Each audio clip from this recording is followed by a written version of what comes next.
welcome to Lard TV, where we're going to be doing more build for Strength and Honour. And today we're going to be looking at building some of the areas of cultivated farmland that you've seen probably in the titles that we've just played. So what we're going to do, we're looking at what material we've got. I'm going to be using just one base from all bases. I just thought I'd do one so you can see exactly what I'm doing. The main material for the crops are these sheets, A4 in size, of plush fabric which are bought in the UK from Hobbycraft. And as you can see, we've got a green one and we've got a more wheat field coloured one that we're going to be using. Obviously fields don't exist on their own. We're going to look to build a farm, so I've just got a bit of old off cut of blue high density polystyrene which I'm going to be using to carve some buildings. What else have we got? We've got a little bit of clump foliage. A little bit goes a long way in 2mm. We bought some sieved, fine sieved sand. See a little bit of that green material in there. We've got some fine sieved sand there. And I'm going to be using that very fine 1mm static grass. And I've also got, remember that clump foliage I used for the woods? I've got the 2 bags of that. I'm going to be mixing them together again just to add a few bushes on there. So the first thing to do is going to be to plan. To fail to plan is to plan to fail. It's an old cliche, but it's certainly true. So what I've done here is just, I don't know if you can see that, but if you can't, you'll have to believe me. What I've done here is just sketch out with a pen some of the field shapes that I want. I've decided I'm going to have a little clump of buildings here, then we're going to have 1, 2, 3, 4 main fields and some vineyards in there. What we're going to be doing is taking those shapes I've marked on there and then using this and a pair of scissors, just cutting that to shape. Now, here's some I prepared earlier using exactly the same template. And what you can see that I've done as I place this on here is you can see that I have rounded off a lot of those corners so the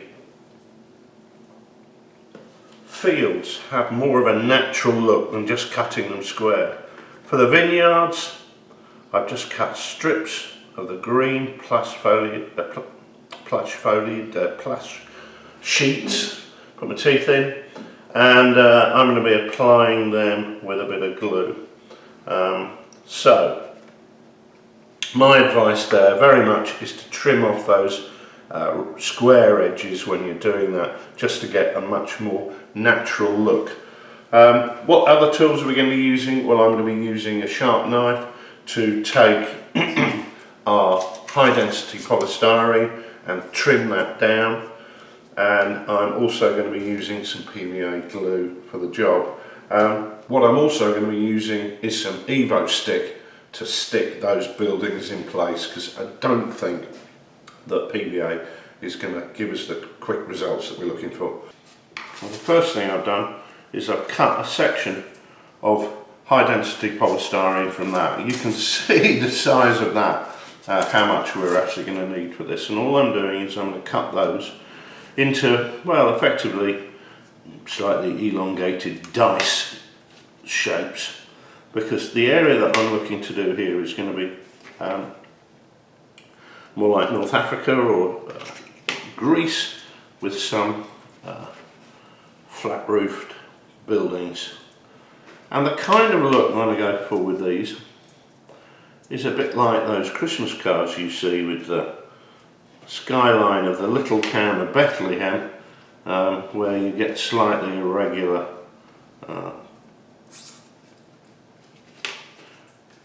profiles of the buildings. So what I'll do then, just cut them out. I'm going to go over them just to trim them up and tidy them up, and then I'm going to stick them on the base. Okay, so there we have it.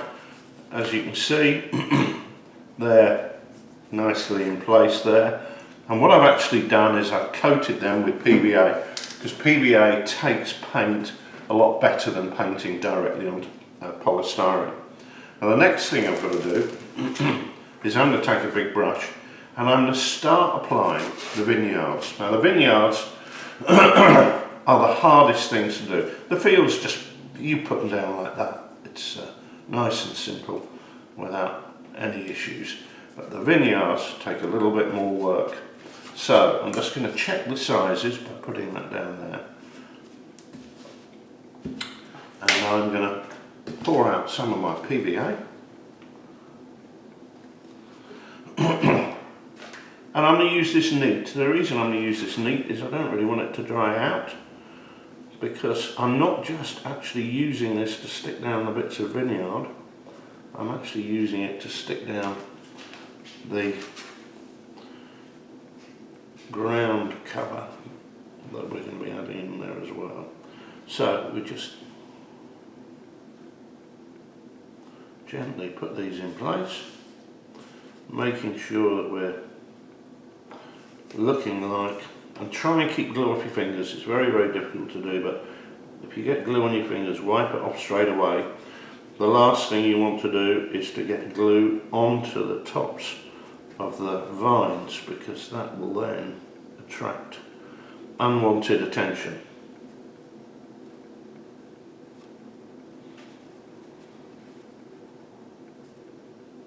So you can see these are going down very easily indeed. Bit of glue on my thumb, so I'll take that off. And what you don't want to be here is have them too regular. So when I cut these out, I've tried to give it a bit of a wiggle, have some slightly different lengths to others, just to have that more uneven look. So there we go, that's that in place. And what I'm immediately going to do is sprinkle on some of that sieved sand. We don't want rocks in it. Now we can use rocks, and we'll look at that in a minute. But straight away I'm going to tip that off, and you can see we've got the ground cover on there. Now the reason that I put that on straight away is that if you try and do the whole thing, you will find that the glue can dry out and you get an uneven coverage. So I'm going to do it now, kind of one block at a time, so to speak.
That's our first run at that.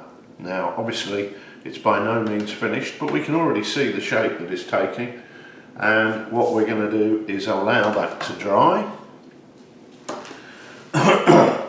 and then come back in a few moments time, by a miracle of Live TV, and have a look at that and look at the next stage.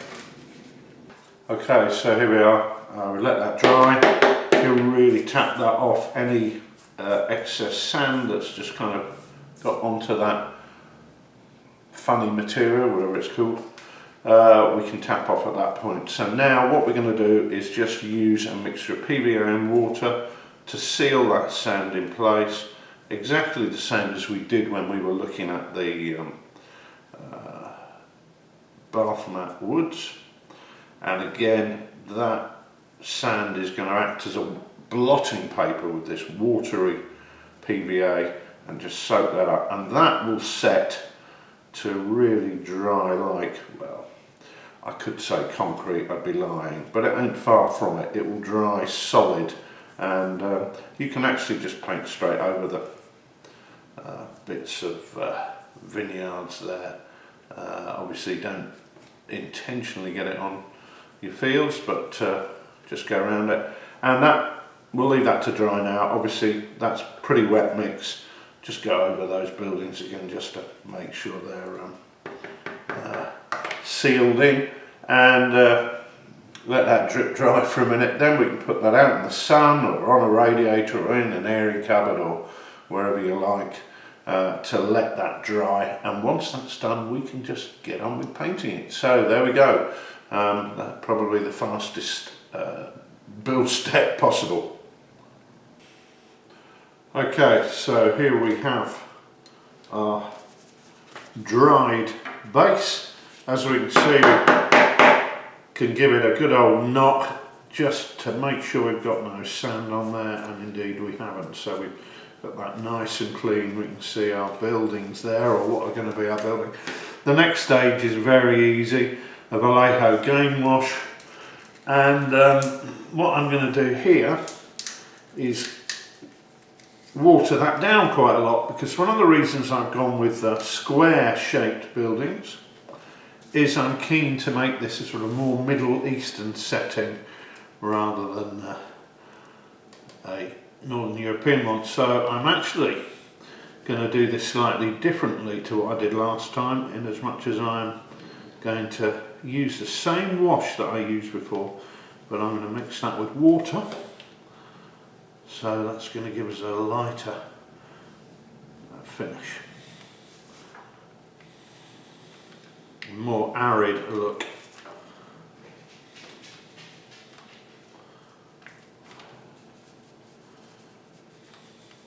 I'm using quite a thin brush here because I want to get this in between the vines.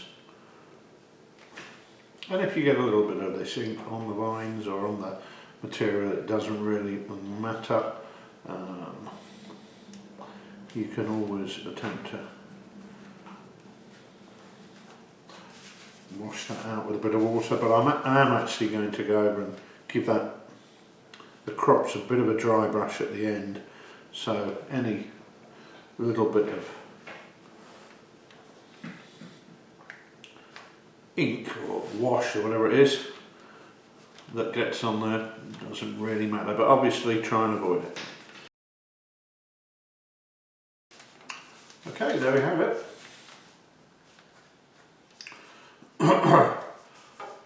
We've got our basic colours, ground colour on. We'll let that dry. We've got a couple of damp areas here on the plush, but that will dry out lighter, and as I say, we're going to give that a dry brush.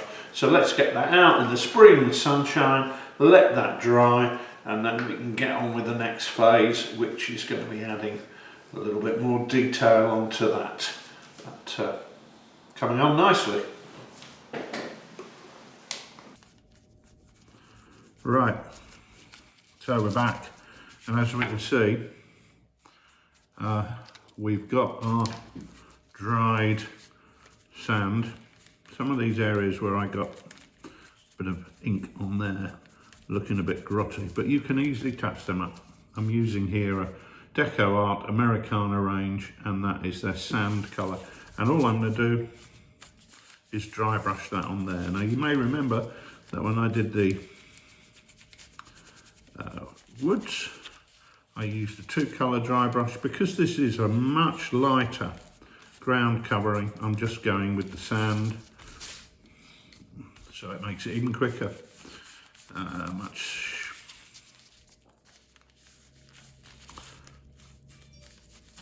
And we'll go over that. Now the thing I'm also going to do while I'm here is I'm just going to give these buildings a good coat of that sand. They're actually, I'm going to do these sort of whitish, off-white colour, but as a base coat, and while I've got it, I might as well do them at the same time.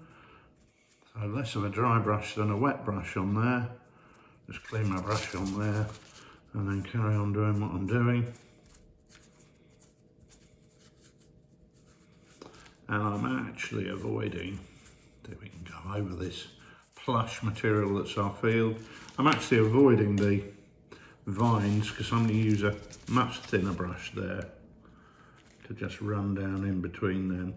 Doesn't matter if you get a little bit of paint on them. I'm actually going to go over the green areas with a very light highlight.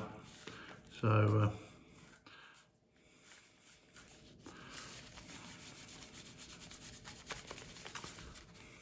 let's just check those areas on those buildings. Okay, and we can see that that is coming together quite nicely. Now the next stage is going to be to add some of our flock and some of our trees. So we've got the clump foliage here, so let's have a look at that. So we can do this while that dries. So I'm just going to pull these into lumps, and in some of the larger avenues between the fields, I can add in a few larger clumps so they look like trees or large bushes, or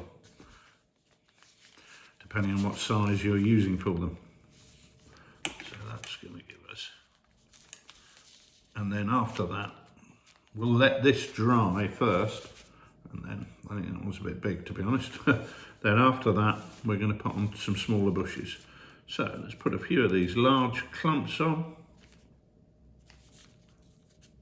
just using a bit of PVA to hold them in place, squidge them down just to make sure that the glue gets into them, and we'll put on a couple more.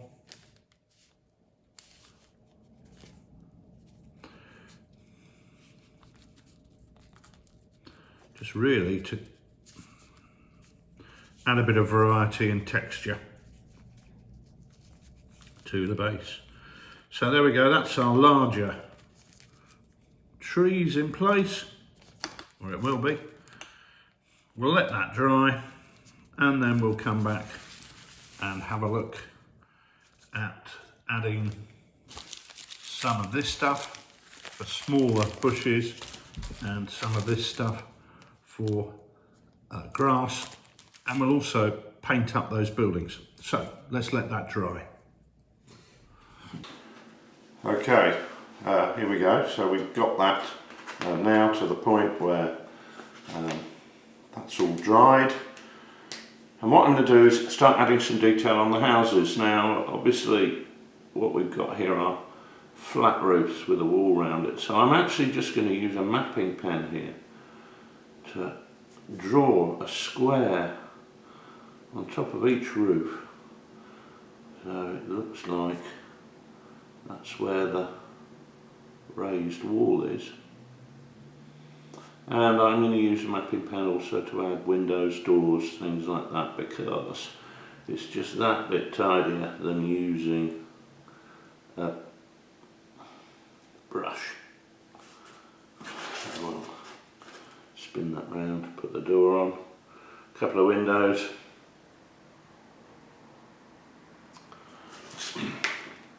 Then I'm going to take some white paint and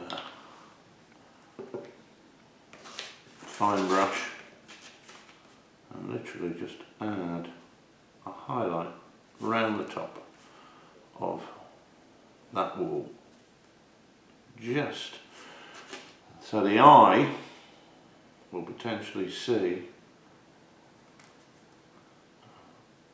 a raised area. At this scale it's not necessarily about literally representing every detail, but just creating an image.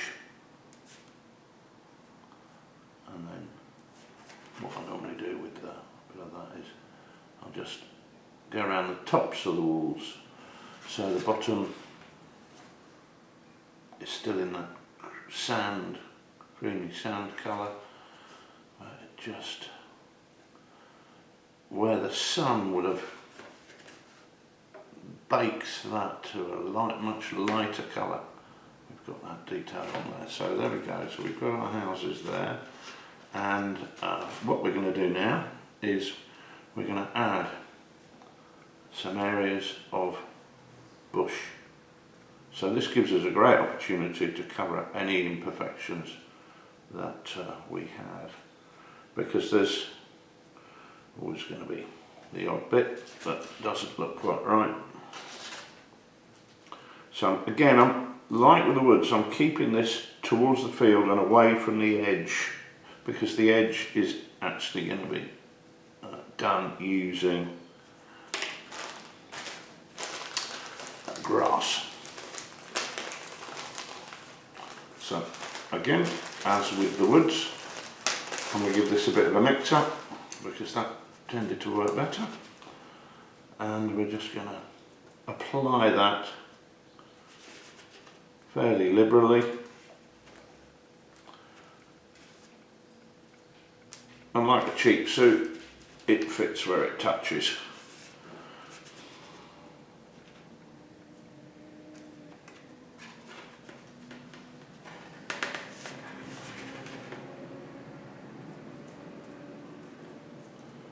In an ideal world, I'd be leaving that to dry, but I'm not going to do it here for the sake of the video.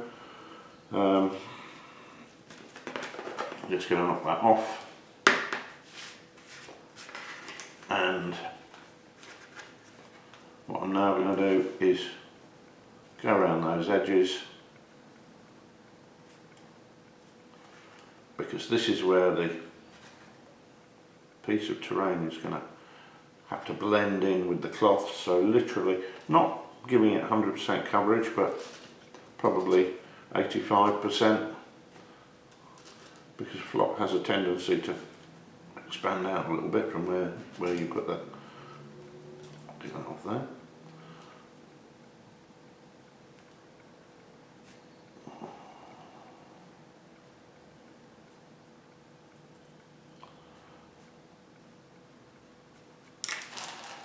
And then literally just sprinkle on some of that static grass.